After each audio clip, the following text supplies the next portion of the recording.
Hello students. Last video में हमने graph के ऊपर डिस्कस किया था। वहाँ पर मैंने जो ग्राफ के विषय में मैंने आपको बताया था वो सिंपल सा बेसिक था।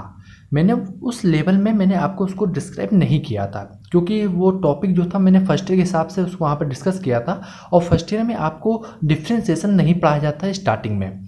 तो अभी मैंने वहाँ पर मैंने आपको ज़्यादा लेंथी मेथड नहीं बताया था, सिंपल सा मैंने आपको तरीका बताया दिया था कि ग्राफ को कैसे सॉल्व करेंगे आप बड़े आसानी से ताकि ग्राफ सॉल्व हो जाए। लेकिन यहाँ पर मैं अब जो वीडियो लेक्चर बना रहा हूँ इसमें थोड़ा सा लेवल हाई होगा और इसमें मैं डिफ्रेंसिएशन का यूज करूँगा। डेट मीन अगर फर्स्ट ईयर में अगर आप हैं और थोड़ा अगर हायर लेवल पढ़ना चाहते हैं तो आप इस वीडियो को देख सकते हैं। अदरवाइज ये वीडियो जो है वो IIT JEE एंड जो भी हायर लेवल का जो कॉम्पिटिशन एग्ज़ाम है उसमें ये इस चीज़ का कॉन्सेप्ट होता है और ग्राफ को इसी तरीके से हल किया जाता है। तो चलिए फिर ग्राफ को हम लोग थोड़ा सा आगे प्रोसीजर बढ़ाते हैं। तो हम लोग ने ग्राफ में ये पढ़ा था कि ग्राफ को हल करने के दो तरीके होते हैं, एक स्लोप का और एक एरिया का। तो स्लोप का आपको पता होगा कैसे सॉल्व किया जाता है, फर्स्ट ईयर वाले जो जानते हैं, और एरिया में भी पता होगा कैसे सॉल्व करते हैं। अगर अपॉन करके फॉर्मूला बनेगा तो वहाँ स्लोप फाइंड किया जाएगा और मल्टीप्लाई करके बनेगा तो एरिया निकाला जाएगा। लेकिन यहाँ पर स्लोप को समझने का जो कॉन्सेप्ट है थोड़ा सा अलग है। वो कॉन्सेप्ट क्या है? जनरली पहले अगर आपको ये बताऊं तो आप ऐसे समझ लीजिए कि स्लोप जो होता है वो टू टाइप का होता है। स्लोप आर टू टाइप, दो प्रकार का स्लोप होता है। पहला होता है joining line slope, slope of joining line.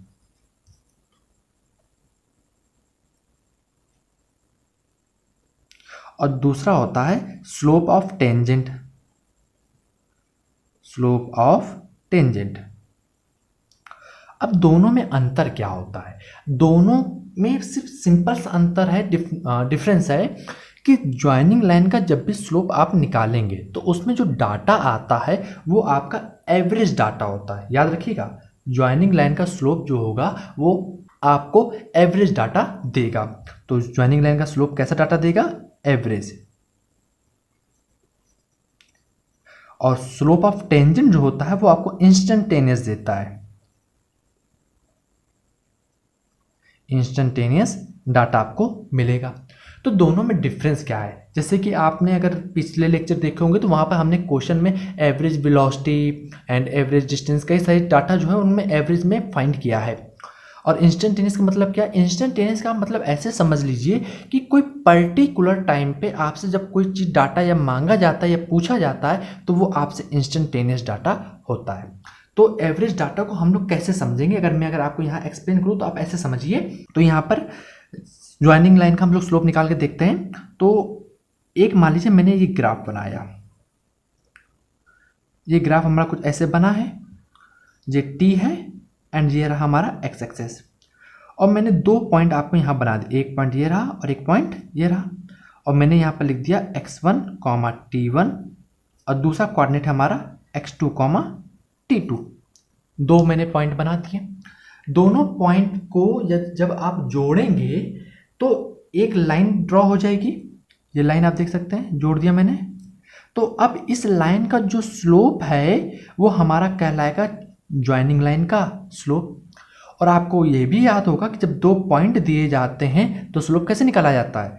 तो m = y2 minus y1 upon x2 minus x1 ये होता है। ये हमारा जनरल फॉर्मूला होता है जब x और y के कोऑर्डिनेट्स दिए जाते हैं। यहाँ पर y में कोऑर्डिनेट कौन सा है? x है और x का कोऑर्डिनेट कौन सा है?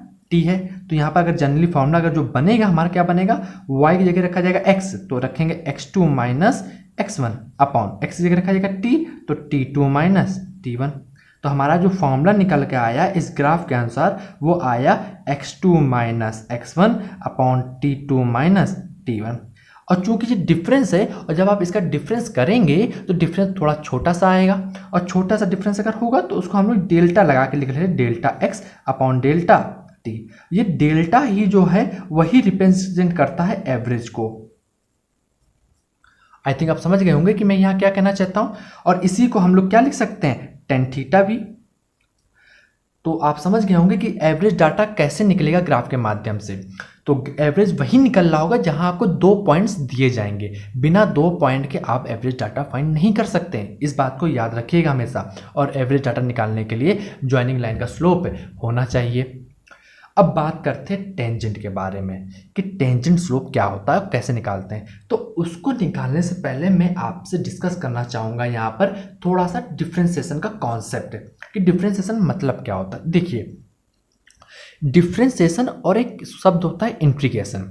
डिफ्रेंसिएशन मतलब होता है किसी वैल्यू को कम करते जाना, छोटी से छोटी वैल्यू लेना, मतलब कि वहाँ पर डिफ्रेंसिएशन का कॉन्सेप्ट चल रहा है। और जब छोटी छोटी वैल्यू को जब हम लोग जोड़ते जाते हैं और बड़ा कर देते हैं तो वहाँ पर समझ जाना कि इंटीग्रेशन का कॉन्सेप्ट है। दोनों एक दूसरे के अपोजिट हैं, एक में छोटा होता है और एक में बड़ा होता है। तो यहाँ पर जब हम लोग स्लोप ऑफ टेंजेंट निकालते हैं तो उसके लिए हम लोग को यूज करना पड़ता है डिफ्रेंसिएशन का कॉन्सेप्ट।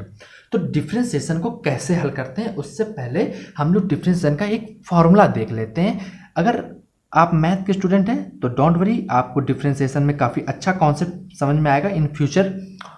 अगर आप बायोलॉजी के हैं तो आप इस चीज़ को रट लीजिएगा।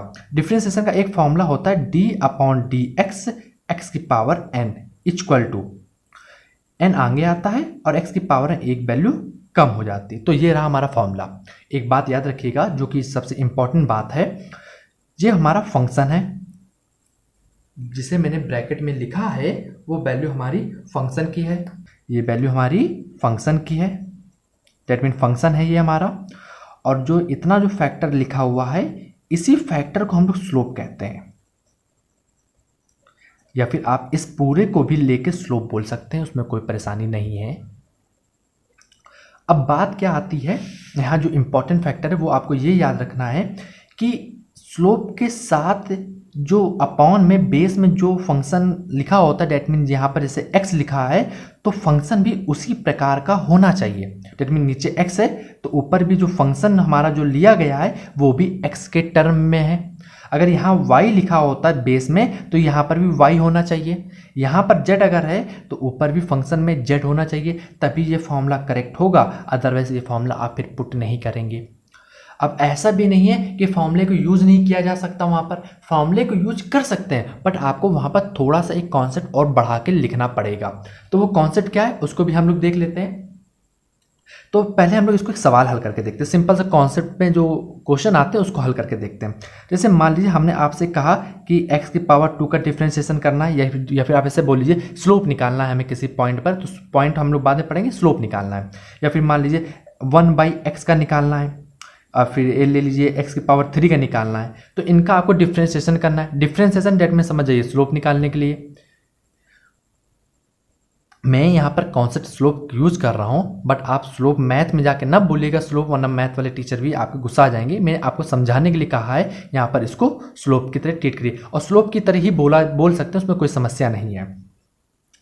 तो d/dx x की पावर 2 इसका डिफ्रेंशिएशन कर रहे हैं। तो कॉन्सेप्ट क्या होता है कि जो पावर होती है वो आगे आ जाती है और ऊपर वाली पावर एक कम करके लिख देते हैं। तो 2x की पावर 2 में से कम कर देंगे तो बचेगा 1। तो ये क्वेश्चन सॉल्व हो गया, ये हमारा आंसर हो गया। दूसरा क्वेश्चन क्या है, d/dx 1/x, इसको सॉल्व करना है। तो सॉल्व कैसे करेंगे, तो पहले चेक कर लीजिए ये नीचे x है और जो फंक्शन दिया गया है वो भी x के टर्म में है, तो डेट मीन हम लोग यह फॉर्मूला यूज कर सकते हैं। तो यहाँ पर देखिए हम लोग इसको थोड़ा अलग प्रकार से लिख लेते हैं। जो x नीचे लिखा है इस x को जब ऊपर ले जाएंगे तो उसकी पावर नेगेटिव में हो जाएगी। यहाँ पर x की पावर कितनी है, 1 है, ऊपर जाएगी तो x की पावर -1 हो जाएगी। अब देखिए n की वैल्यू यहाँ क्या दी गई है, माइनस में 1 है, तो वही वाला फॉर्मूला लग जाएगा। ऊपर वाला पावर को हम लोग ले आएंगे आगे और ऊपर वाली पावर में एक कम कर देंगे, घटा देंगे इसमें एक, तो -1 जब करेंगे तो जो आंसर आएगा वो -2 में आएगा। इसको हम लोग इस प्रकार भी लिख सकते हैं, -1/x की पावर 2, जो पावर माइनस में ऊपर थी उसको नीचे लाने पर वो प्लस में बन जाएगी। तो आप ऐसे भी लिखा जा सकता है इसको। एक सवाल और, जैसे मान लीजिए d/dx x की पावर q है, इसको अगर हम लोग हल करेंगे तो कुछ कॉन्सेप्ट ऐसे समझ में आएगा, 3x²। आई थिंक आपको समझ गए होंगे कि क्वेश्चन को हम लोग कैसे सॉल्व कर रहे हैं। अब मान लीजिए कि जो नीचे d के साथ जो फंक्शन का जो वेरिएबल टाइप दिया गया है वो फंक्शन में नहीं है, तो क्या होगा वहाँ पर, तो वहाँ पर थोड़ा सा बस कॉन्सेप्ट आपका अलग हो जाता है। वो कॉन्सेप्ट को हम लोग कैसे यूज करते हैं इसको भी हम लोग देख लेते हैं। जैसे कि मान लीजिए कि मैंने यहाँ पर d/dx लिखा और ऊपर मैंने z⁻³ लिख दी। एक बात याद रखिएगा हमेशा कि जो भी फंक्शन दिया गया है वो वेरिएबल होना चाहिए, कांस्टेंट नहीं होना चाहिए। दैट मीन अगर x बदल लेगा तो z भी बदलना चाहिए, तभी जो फॉर्मूले लगते हैं। अदरवाइज कांस्टेंट होगा तो फॉर्मूला नहीं लगाएंगे वहां पर हम लोग, इस बात को याद रखिएगा। तो हमने क्या किया, इसमें थोड़ा सा कॉन्सेप्ट बदला। मैं यहाँ पर केवल आपको ये समझ लीजिए, थोड़ा सा बेसिक बता रहा हूँ, अदरवाइज जब आप मैथ में इसको पढ़ेंगे तो काफ़ी बारीकी से आपके मैथ के जो टीचर होंगे वो आपको इसको एक्सप्लेन करेंगे। मैं यहाँ पर केवल बेसिक के तौर पर ट्रीट कर रहा हूँ कि आपको आगे जो क्वेश्चन सॉल्व करने का जो मेथड आएगा वो उसमें केवल आपको समझ में आ जाए कि यहाँ पर किया क्या जा रहा है और यहाँ पर हो क्या रहा है। तो अब इसको सॉल्व करना है तो आप यहाँ पर ये मान लीजिए कि ये z लिखा ही नहीं है, आप इसको x मान के चलिए। लेट कर लीजिए कि x है, अगर x है तो कैसे फॉर्मूला लगेगा, जो इसे ऊपर लिखा है पावर को ले आएंगे आगे और एक पावर कम करके लिख देंगे। तो अब चूंकि हमने इसको x माना था लेकिन x है नहीं, तो हमने यहाँ पर z⁻² लिख दिया। अब हमने कहा कि जब ये x होता तो केवल हमारा आंसर इतना होता, लेकिन x तो है नहीं। तो हम लोग क्या कहेंगे, तुम x नहीं हो तो तुम्हारा एक बार हम लोग डिफरेंशिएशन फिर से करेंगे और फिर से लिख देंगे। तो हमने क्या किया, d/dx लिखा और चूंकि ये x नहीं था तो हमने केवल इसको एक बार फिर से लिख दिया। तो ये फंक्शन को हमने यहाँ पर फिर से डिफाइन कर दिया। तो आई थिंक आपको समझ में आ गया होगा। अगर नीचे वाला जो टाइप दिया गया अगर वो ऊपर फंक्शन में नहीं होता है तो हम लोग उसका डिफरेंशिएशन तो कर देते हैं, लेकिन एक बार उसको फिर से उसका डिफरेंशिएशन करके आगे मल्टीप्लाई करके लिख देंगे। एग्जाम्पल के तौर पर मैं एक और ले लेता हूँ। जैसे मान लीजिए d/dx है और 1/z लिखा, इसको अगर आपको करना है तो कैसे करेंगे, d/dx z⁻⁻1, इसको हल करेंगे तो -1 आगे आएगा, z⁻⁻2 हो जाएगा और फिर इसमें dz/dx लिख देंगे अपने आप। तो ये आपका आंसर आ जाएगा, सिंपल सा। आई होप आपको समझ में आ गया होगा कि डिफरेंशिएशन को कैसे सॉल्व किया जाता है। और जो हम लोग यहाँ पर d/dx लिख रहे हैं या फिर d/dt लिखेंगे, जो भी लिखेंगे हम लोग आगे फ्यूचर में, वही हमारा क्या कहलाता है, स्लोप। डैट मीन इतनी फंक्शन की जो वैल्यू यहाँ पर लिखी हुई है वही हमारा स्लोप है। अगर ये कहीं लिखा हुआ अगर आपको मिल जाएगा फिजिक्स में तो समझ जाइएगा कि वो स्लोप के विषय में वहाँ पर बात कर रहा है आपसे। तो चलिए अब हम लोग ज्वाइनिंग लाइन का स्लोप टेंजेंट का स्लोप देखते हैं कि कैसे निकाला जाएगा। तो बहुत इजी है निकालने का तरीका। जैसे कि मान लीजिए मैंने एक ग्राफ बनाया आपके लिए, सिंपल सा। ये ग्राफ हमारा x वर्सेस t का ग्राफ है और यहाँ पर मैंने ये ग्राफ बना दिया और हमने कहा है कि यहाँ पर मैंने अब आपको 2 पॉइंट नहीं दिए, केवल एक पॉइंट दिया, ये रहा हमारा पॉइंट।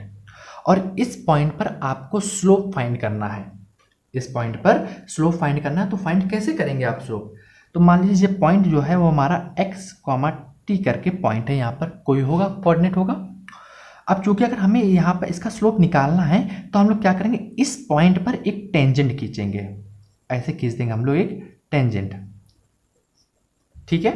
और इस टेंजेंट का स्लोप लिख देंगे। तो स्लोप निकालने का आपको तरीका पता है, स्लोप कैसे लिखते हैं, अगर फर्स्ट ईयर के टर्म में अगर आपको याद हो तो x/t कर देंगे। तो x/t कर दिया तो स्लोप लिख गया। लेकिन अगर जनरली अगर हायर क्लास के अनुसार देखा जाए तो स्लोप के लिए आपके पास d और d जुड़ा होना चाहिए, d आना चाहिए।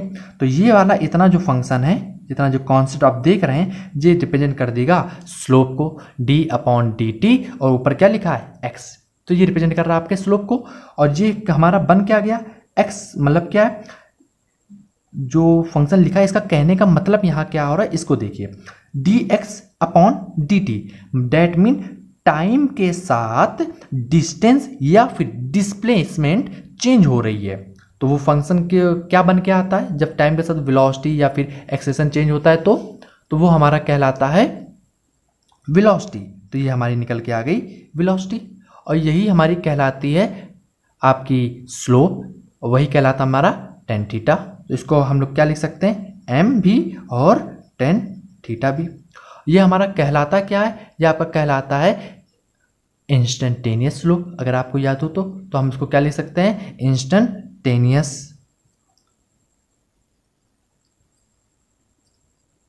डाटा, या फिर इंस्टेंटेनियस वेलोसिटी भी इसको कह सकते हैं, क्योंकि हमारा जो स्लोप निकल के आया है वो वेलोसिटी दे रहा है, तो यहाँ पर इसको हम लोग वेलोसिटी कह दिए। तो आई थिंक आपको ये कॉन्सेप्ट समझ में आ गया होगा कि d/dt या d/da कुछ भी लिखा होगा तो वो आपको स्लोप के बारे में डाटा प्रोवाइड करा रहा होगा, और जो डाटा होगा आपका वो इंस्टेंटेनियस डाटा दे रहा होगा। तो अगर इन फ्यूचर में मैं अगर कहीं पर d/dt या d/dx कहीं लिखा अगर मैं लिख दूं तो आप समझ जाइएगा कि मैं वहाँ पर स्लोप निकालने की कोशिश कर रहा हूँ। तो आई होप, उम्मीद करता हूँ कि आपको यह वीडियो समझ में आई होगी कि मैं यहाँ पर क्या कहना चाहता हूँ और स्लोप कितने प्रकार से निकाला जा सकता है और कौन सा स्लोप किस प्रकार के डाटा को देगा, ये भी आपको पता चल गया होगा। अगर आपको कोई डाउट लगे अगर आपको यहाँ पर, तो आप हमें कमेंट करके ज़रूर बताएं, उस डाउट को आपको क्लियर किया जाएगा। तो चलिए अब हम लोग मिलेंगे नेक्स्ट वीडियो में, कुछ इन्हीं स्लोप्स के ऊपर कुछ डायग्राम्स हैं, ग्राफ्स हैं, जिन्हें हम लोग वहाँ पर कवर करेंगे। तो चलिए फिर मिलेंगे नेक्स्ट वीडियो में।